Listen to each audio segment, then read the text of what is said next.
and welcome to a new video. I hope that you are happy and healthy, and in today's video I will be giving tips on how to draw a detailed black and white mandala.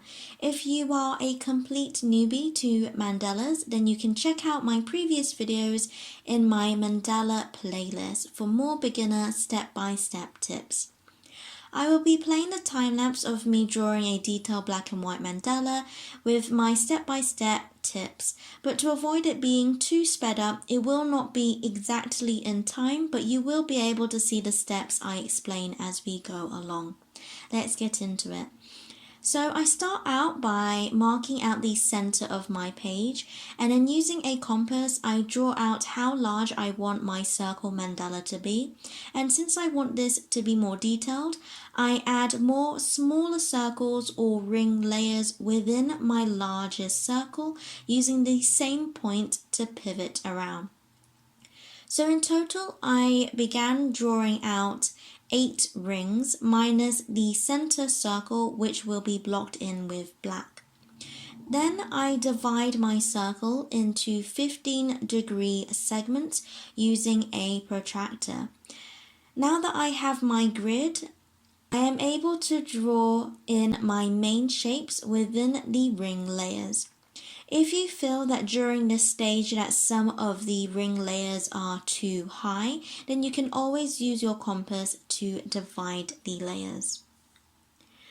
So not including the center circle, I draw in my main shapes, starting with 2 layers of petal-like shapes, making sure to use a line from the grid as a mirror line halfway through each petal shape to help me make it even and symmetrical on both sides. For the 3rd layer from the center, I did small semicircles, which you'll see that I repeat again in the 6th and 9th layer too. Having repeating main shapes helps your mandala to look more organized. I did do 1 layer of pointed petals in the 4th layer, and then you can see that I do petal shapes for the rest of the layers, but simply with different width.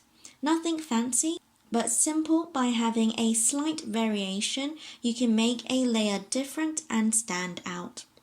So for the 5th and 7th layer, I did add a center pattern.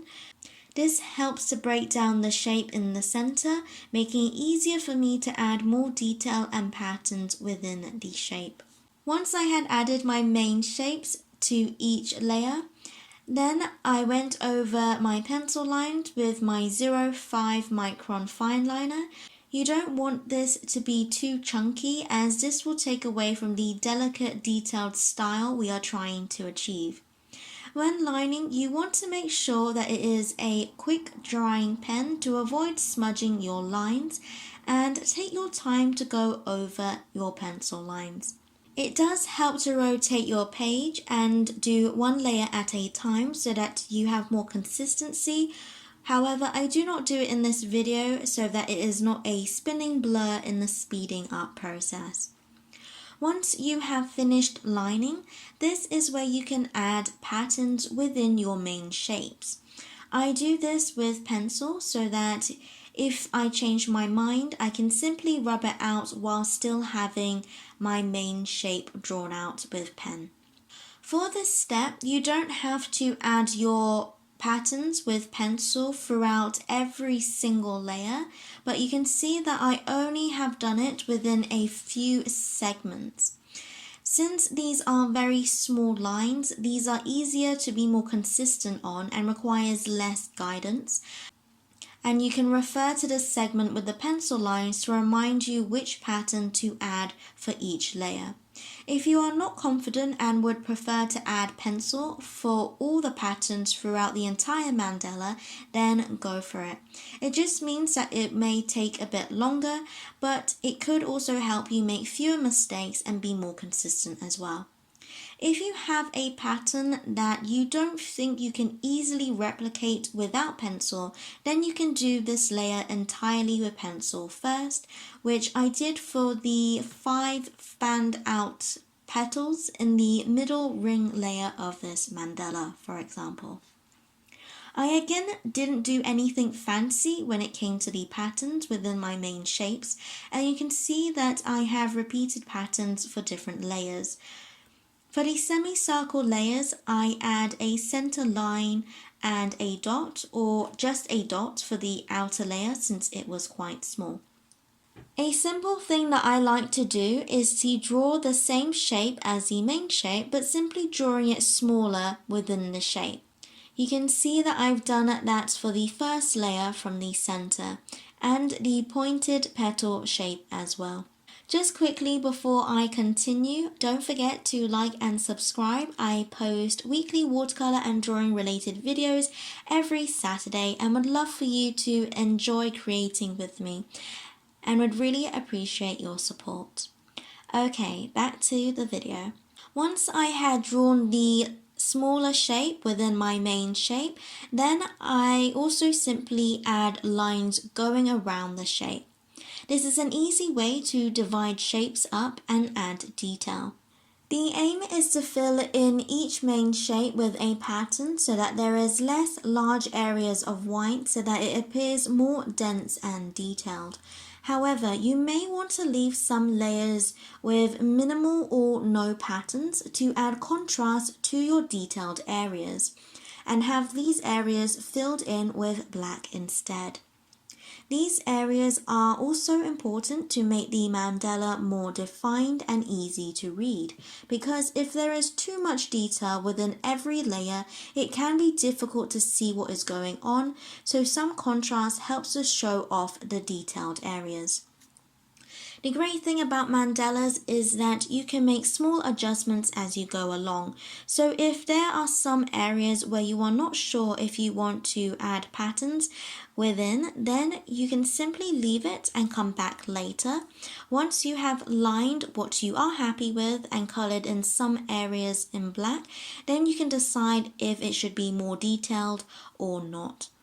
So to decide which areas you want filled with black ink, you can use pencil to shade in areas first. You want these black areas to make your patterns stand out. So you want to avoid having too much black right next to each other, as this will take away from the detail. If you have a pattern you want to stand out, you can color one side of it black so that the white page will make the pattern pop.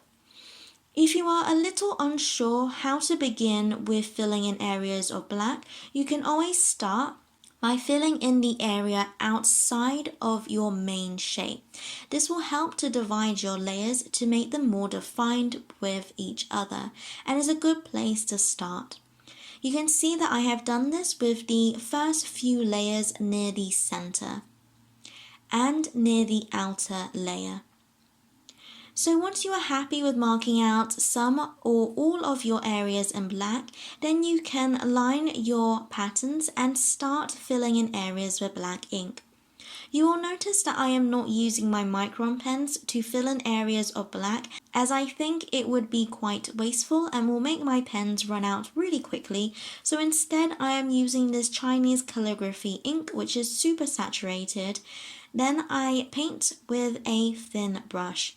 I'm using one of those travel watercolor brushes where you can squeeze water out of it, as it has a very fine synthetic brush tip, which is perfect for painting within these different small shapes. But of course, removing any water before using it. You can use whichever thin paintbrush you find easiest to paint with. Painting with ink is a great alternative to using a brush pen or another paint, for example, as it is very saturated and thin, so you won't see a lot of brush strokes. It doesn't add texture on top of your page. It stands out and means your brush pens can be put to better use for smaller areas. Slowly building up your black areas, perhaps one layer at a time, and coming back to areas that you are not sure about once you finish doing the areas you're happy with. Use pencil before doing things with pen or ink to make sure you are happy with it. If you are going to be painting with ink like me, make sure that you are aware of the areas that are still wet and avoid smudging. Take your time and enjoy the process and just have fun with it. If you are struggling with ideas for main shapes or patterns, there's always great inspiration online, so I suggest using 2 or 3 that you admire and draw a little inspiration from each. Thanks to Eve for suggesting that I do this video. For some reason I didn't think of doing a detailed mandala but was happy with the simple ones, but I'm glad I did this. It definitely looks more satisfying and impressive, so thanks for this suggestion. I hope that you enjoyed this video. If you like this video, then you can check out my mandala playlist, and that is all from me. I do have a couple more mandala videos filmed, so don't forget to look out for those. If you have some mandala suggestions or any video suggestions you want me to do, then you can always leave them in the comments. And that is all for this video, and as always, God bless, and I'll see you later.